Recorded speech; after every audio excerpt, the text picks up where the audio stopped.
Selamat datang di Edu Channel. Channel yang memuat seputar informasi dunia pendidikan. Selanjutnya, jangan lupa like dan subscribe ya. Bismillahirrahmanirrahim. Assalamualaikum warahmatullahi wabarakatuh. Mohon izin pada kesempatan kali ini saya akan mencoba mengulas tentang proyek penguatan profil pelajar Pancasila. Selama beberapa menit ke depan, saya akan mencoba untuk mereview tentang apa itu proyek penguatan profil pelajar Pancasila. Nah, proyek penguatan profil Pancasila merupakan kegiatan pengembangan ya dari kegiatan penguatan pendidikan karakter pada kurikulum 13. Nah, secara histori, kenapa proyek ini ada? Bahwa kita tahu selama 2 tahun terakhir kemarin kita mengalami yang namanya learning loss. Ya, kita mengalami learning crisis dengan adanya COVID-19. Nah, oleh karenanya karakter yang mestinya terbentuk itu belum sepenuhnya dicapai secara holistik. Nah, ditambah lagi pada K13 kemarin, pada PPK itu tidak dialokasikan jadwal yang khusus. Ya, PPK hanya disisipkan kepada kegiatan intrakurikuler. Nah, disisipkan. Nah, oleh karena itu, harapan bersama tentang bagaimana terbentuk karakter pelajar yang menjadi manusia seutuhnya sebagaimana Undang-Undang Sidiknas Nomor 20 Tahun 2003 itu, terutama kepada pasal 3 itu belum sepenuhnya terbentuk karakter yang diinginkan. Nah, oleh karenanya sebagai pengembangan dalam rangka membentuk karakter lulusan yang memiliki karakter pelajar Pancasila, sehingga dimuatlah atau dirancanglah kegiatan proyek penguatan profil pelajar Pancasila. Nah, kegiatan ini diambilkan dari jam pelajaran intrakurikuler, ya, sehingga ketemu dalam satu minggu itu sebanyak 12 jam pelajaran. Dan itu fleksibel. Penggunaan 12 jam pelajaran ini fleksibel di setiap satuan pendidikan dalam implementasinya tergantung dengan kondisi real di lapangan. Nah, karena dalam proses pelaksanaannya P5 ini targetnya bukan pada pencapaian pembelajaran, akan tetapi adalah bagaimana bisa membentuk karakter ya, profil pelajar Pancasila. Ya, sehingga dialokasikan waktu dalam jangka panjang yaitu dalam 1 tahun. Nah, setiap fase memiliki alokasi waktu atau atau bisa memilih secara fleksibel tema-tema yang akan diterapkan sesuai dengan kesepakatan bersama antara stakeholder yang ada di sekolah. Ya, setidaknya dalam setahun itu untuk fase E dan fase F adalah minimal menerapkan tiga tema yang sudah ditetapkan oleh pemerintah. Kira-kira tema apa saja yang bisa dipilih? Ya, pertama adalah tema tentang perubahan iklim global. Kemudian yang kedua adalah tema tentang local wisdom atau kearifan lokal. Yang ketiga, Bhinneka Tunggal Ika. Kemudian yang keempat, bangunlah jiwa dan raganya. Yang kelima adalah suara demokrasi. Yang keenam, berrekayasa dan berteknologi untuk membangun NKRI. Dan terakhir adalah kewirausahaan. Nah, dari 7 tema ini, satuan pendidikan boleh memilih sesuai dengan kesepakatan semua guru mata pelajaran dan pemangku yang ada di satuan pendidikan masing-masing.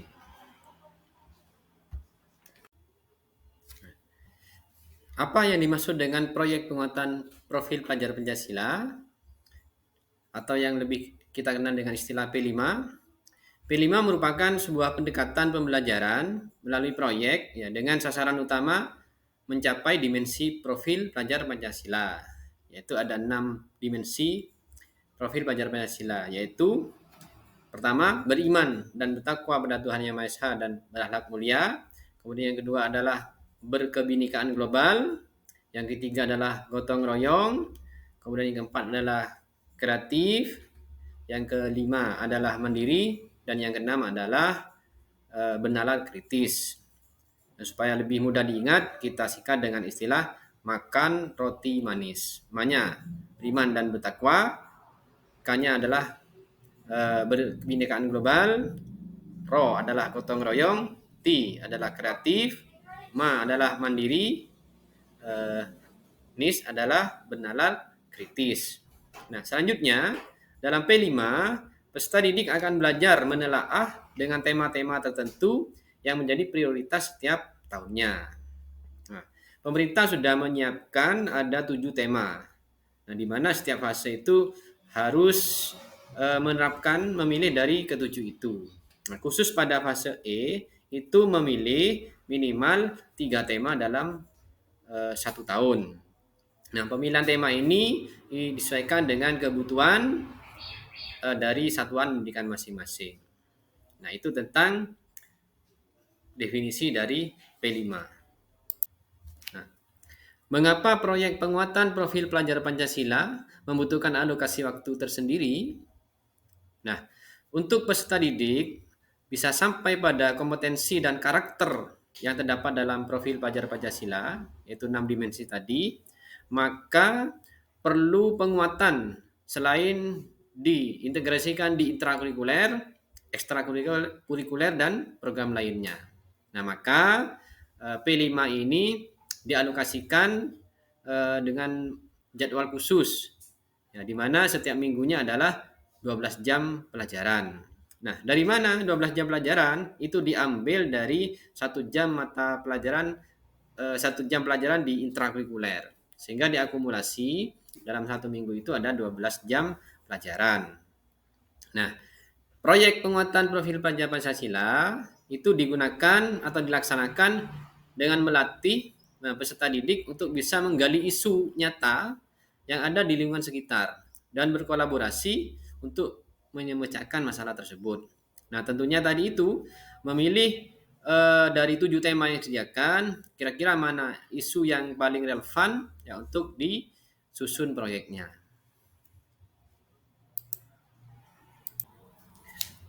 Perubahan apa sajakah yang timbul dengan adanya penerapan proyek penguatan profil pelajar Pancasila?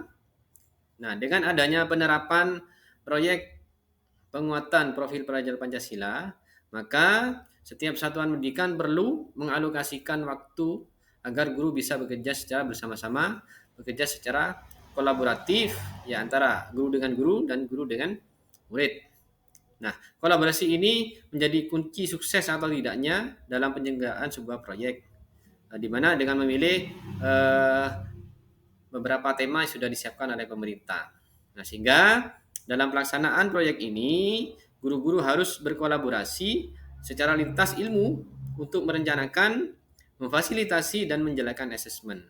Nah, sehingga tidak ada lagi yang namanya guru mata pelajaran di sini, tapi sebagai fasilitator. Nah, itu bisa dalam setiap proyek yang digarap oleh siswa, oleh peserta didik itu bisa difasilitasi oleh beberapa fasilitator. Nah, dengan adanya kolaborasi ini, maka proyek penguatan profil pelajar Pancasila bukan lagi satuan mata pelajaran. Nah, tetapi merupakan gabungan atau lintas dari beberapa ilmu pengetahuan yang gunanya adalah untuk mendidik dan mengarahkan siswa agar lulusan memiliki profil sebagaimana yang sudah diharapkan ya dari 6 dimensi itu tadi. Nah, sebenarnya apa yang dimaksud dengan dimensi profil pelajar Pancasila? Ya, dimensi profil pelajar Pancasila adalah karakter dan kompetensi fondasi yang perlu dikembangkan setiap satuan pendidikan untuk peserta didiknya. Ya, di mana 6 dimensi itu tadi yaitu beriman dan bertakwa pada Tuhan Yang Maha Esa dan berakhlak mulia, berkebinekaan global, bergotong royong, mandiri, bernalar kritis, dan kreatif. Nah, ini istilahnya P5 pada kurikulum merdeka. Nah, sebenarnya apa sebenarnya sih secara histori P5? Nah, P5 adalah pengembangan dari PPK kalau pada kurikulum 13 atau penguatan pendidikan karakter. Ya, di mana dalam PPK itu disisipkan dalam intrakurikuler. Nah, tapi Kalau hanya dengan menyisipkan, dirasa karakter yang terbentuk belum optimal karena tidak dialokasikan waktu yang khusus seperti P5. Nah, makanya dengan adanya P5 ini dan sudah dialokasikan waktu yang khusus ya, selama 12 jam pelajaran dalam 1 minggu, ya diharapkan pembentukan karakter itu ya, bisa berjalan atau bisa dicapai oleh studi sebagai harapan bersama, yaitu terbentuknya pelajar dengan profil Pancasila. Nah, itu secara histori ya. Jadi sekali lagi P5 adalah pengembangan dari PPK pada K13 ya, yang diberikan alokasi waktu khusus pada kurikulum Merdeka. Nah, P5 sekali lagi merupakan kolaborasi dari beberapa disiplin ilmu. Sehingga dalam asesmen penyampaiannya itu ada raport P5 yang diberikan pada akhir tahun pada setiap fasenya. Jadi raportnya berupa raport capaian, ya berupa deskripsi bagaimana kira-kira dari proses pembentukan karakter profil pelajar Pancasila.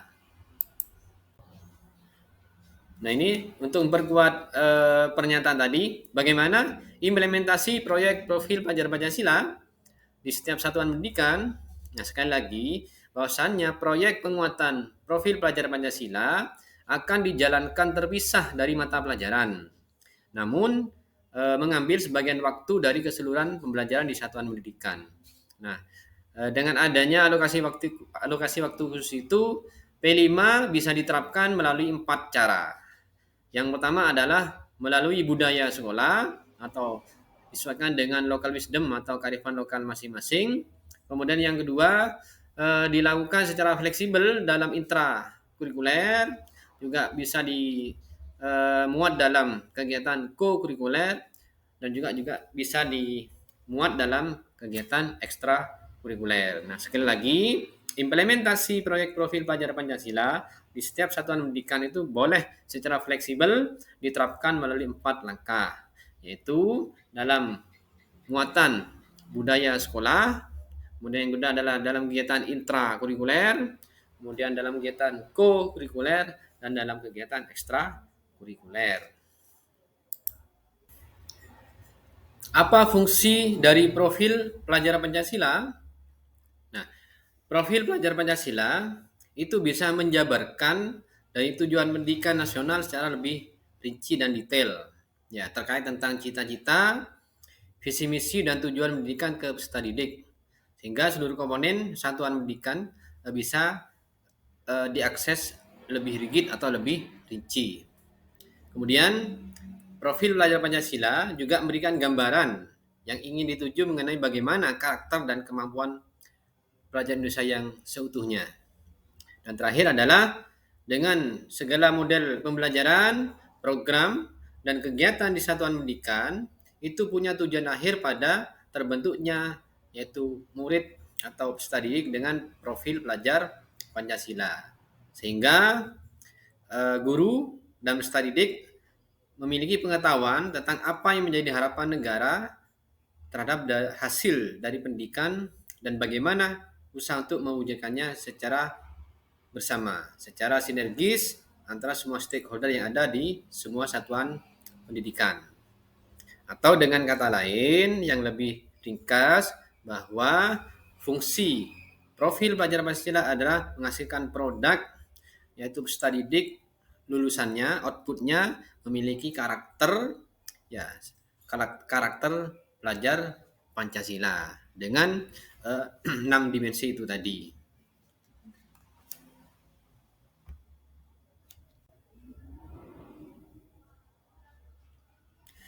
Selanjutnya, apa pengaruh profil pelajar Pancasila terhadap pembelajaran di kelas? Nah, setiap mata pelajaran, program, dan kegiatan di satuan pendidikan itu diharapkan mampu mendukung ketercapaian dan terbentuknya karakter profil pelajar Pancasila dengan memasukkannya ke dalam proses pembelajaran. Nah, apalagi kegiatan P5 ini dialokasikan dengan alokasi waktu yang khusus sehingga akan lebih leluasa, akan lebih cukup waktunya untuk membentuk karakter pelajar yang memiliki karakter profil pelajar Pancasila. Nah, selanjutnya profil pelajar Pancasila juga akan diperkuat dengan pembelajaran yang berbasis proyek ya atau project based learning dengan tema yang mendukung perkembangan kompetensi dan karakter yang dituju. Nah, pemerintah sudah menyediakan 7 macam tema yang bisa dipilih oleh setiap satuan pendidikan. Nah, kalau fase E itu minimal 3 setiap tahunnya. Nah, apa saja temanya? Yang pertama adalah tema tentang perubahan iklim global. Kemudian yang kedua adalah kearifan lokal. Kemudian yang tiga adalah Bhinneka Tunggal Ika. Kemudian yang keempat, bangunlah jiwa dan raganya. Kemudian yang kelima, suara demokrasi. Yang keenam, berekayasa dan berteknologi untuk membangun NKRI. Dan yang terakhir ketujuh adalah tema tentang kewirausahaan. Nah, itu kita di satuan pendidikan itu bebas memilih ya dari 7 tema itu diterapkan. Ya, sekali lagi kalau fase E yaitu minimal 3 tema dalam setiap tahunnya. Nah, bagaimana kita mengukur ketercapaian profil pelajar Pancasila?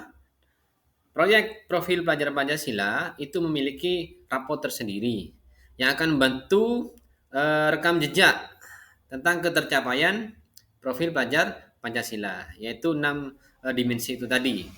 Nah, setiap kegiatan proyek atau tema itu tidak harus ke 6 tema yang yang hendak dicapai, tapi disesuaikan eh, dengan tema yang dipilih. Kira-kira dimensi mana yang harus dicapai oleh study date. Nah, kemudian profil pelajar Pancasila itu merupakan tujuan akhir dari hasil pendidikan. Nah, sehingga setiap satuan pendidikan itu seyogyanya tidak terburu-buru dalam mengukur ketercapaian profil, melainkan membangun kompetensi dan karakter secara konsisten dan melihat perkembangannya melalui kegiatan proyek. Nah, dalam P5 ini kegiatannya tidak perlu sampai menghasilkan produk dalam akhir fasenya. Nah, akan tetapi ketercapaian itu bisa dilihat apakah betul karakter ini sudah dicapai atau karakter dari 6 dimensi itu sudah dimiliki oleh study date. Kalau sampai menghasilkan produk di akhirnya, di akhir fasenya itu akan juga lebih bagus. Ya, sehingga betul-betul holistik capaiannya, karakternya terbentuk dan juga menghasilkan produk sebagai representasi dari kegiatan proyek yang digarap melalui kegiatan pembelajaran project based learning atau pembelajaran berbasis proyek. Bagaimana bentuk pelaporan hasil proyek? Nah, hasil proyek penguatan profil pelajar Pancasila itu dilaporkan pada akhir tahun atau di semester 2 kepada peserta didik ya rapor khusus. Nah, makanya di semester genap atau di akhir tahun peserta didik atau siswa atau murid itu akan menerima 2 raport, yaitu raport intrakurikuler itu digunakan sebagai laporan tentang capaian pembelajarannya. Ya. Kemudian raport P5 untuk mengukur apakah karakter atau 6 dimensi itu sudah tercapai atau belum dari tema-tema yang sudah dikerjakan selama 1 tahun sebelumnya itu. Nah, format rapor tersebut berbeda dengan hasil belajar intrakurikuler. Nah, kalau intrakurikuler kan berupa nilai kuantitatif, nah sedangkan yang raport P5 ini adalah berupa kualitatif, ya, yang menggambarkan apakah anak itu dalam prosesnya, apakah belum berkembang, mulai berkembang dan berkembang sesuai dengan harapan atau belum. Nah, itulah kira-kira deskripsi capaian pada raport P5. Nah, kemudian terakhir raport hasil proyek itu mendeskripsikan perkembangan sub-elemen profil pelajar Pancasila yang dipilih dalam tema proyek di tahun ajaran tersebut. Ya, jadi dari pertama kita memetakan kira-kira dimensi apa yang akan dicapai dengan penerapan tema itu, kemudian diturunkan menjadi yang namanya elemen. Ya, pada setiap dimensinya, kemudian sub-elemen dan capaian atau target fase terakhir seperti apa. Nah, itulah gambaran secara berurutan tentang laporan hasil kegiatan proyek penguatan profil pelajar Pancasila. Nah, apakah bentuk laporan hasil belajar proyek profil pelajar Pancasila per mata pelajaran? Nah, Bapak Ibu, seperti yang sudah saya katakan sebelumnya, bahwa proyek penguatan profil pelajar Pancasila tidak terkait dengan mata pelajaran. Sehingga bentuk laporannya itu tidak susun per mata pelajaran, tapi disusun berdasarkan tema-tema yang sudah dipilih, sudah ditetapkan. Nah, jadi sekali lagi, dalam P5 ini adalah kolaborasi dari berbagai multidisiplin ilmu dalam rangka membentuk karakter peserta didik atau karakter lulusan dari satuan pendidikan yang memiliki dimensi sebagai pelajar Pancasila. Nah, itulah kira-kira ending dari kegiatan P5 ini. Nah, selanjutnya, apakah perbedaan antara profil pelajar Pancasila dengan nilai-nilai dalam penguatan pendidikan karakter atau PPK pada K13? Nah, kalau PPK, penguatan pendidikan karakter merupakan gerakan pendidikan di bawah tanggung jawab satuan pendidikan untuk memperkuat karakter peserta didik melalui harmonisasi olah hati, olah rasa, olah pikir, dan olahraga. Nah, dalam implementasinya, PPK ini tidak memiliki jadwal atau alokasi waktu yang khusus. Akan tetapi disisipkan atau diintegrasikan dalam kegiatan intrakurikuler. Ya, itu kepada penguatan karakter yang kemarin dilakukan indirect teaching, ya, atau pembelajaran secara tidak langsung. Beda dengan yang P5 ini dialokasikan waktu khusus, ya, sejumlah 12 jam pelajaran dalam setiap minggunya. Nah, pentingnya pendidikan karakter itu ditunjukkan dan dikuatkan dalam profil pelajar Pancasila dengan menjadikannya sebagai arah karakter yang dituju dalam pendidikan Indonesia. Nah, artinya begini, artinya penerapan P5 ini, ya, proses akhirnya mampu memproduk atau mampu menghasilkan lulusan yang memiliki karakter profil pelajar Pancasila. Itu harapannya. Ya, setidak-tidaknya 6 dimensi itu harus dicapai atau harus dimiliki oleh peserta didik yang akan lulus dari satuan pendidikan masing-masing. Sehingga punya apa istilahnya? Punya ciri khas. Ya, punya karakter, yaitu karakter sebagai pelajar Pancasila. Jika proyek penguatan profil pelajar Pancasila berjalan, bagaimana dengan program PPK yang sudah berjalan? PPK tetap dapat berjalan sesuai dengan kebutuhan dan pembiasaan di satuan pendidikan masing-masing yang terintegrasi dengan proyek penguatan profil pelajar Pancasila. Artinya tidak serta-merta PPK yang sudah mapan, sudah tertata rapi berjalan itu tidak lantas dieliminir atau digantikan dengan P5. Tapi keduanya saling menguatkan, ya, saling mengisi satu sama lain.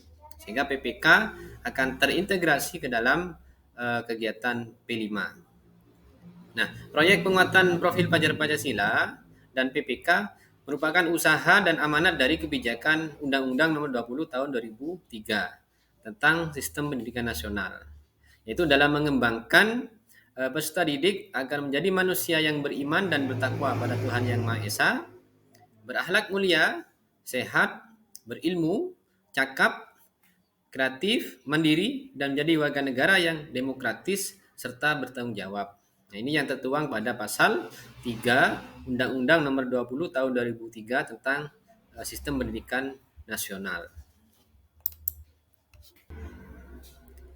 Kemudian, apakah proyek penguatan profil pelajar Pancasila diampu oleh guru yang sama dengan guru mata pelajaran pada intrakurikuler?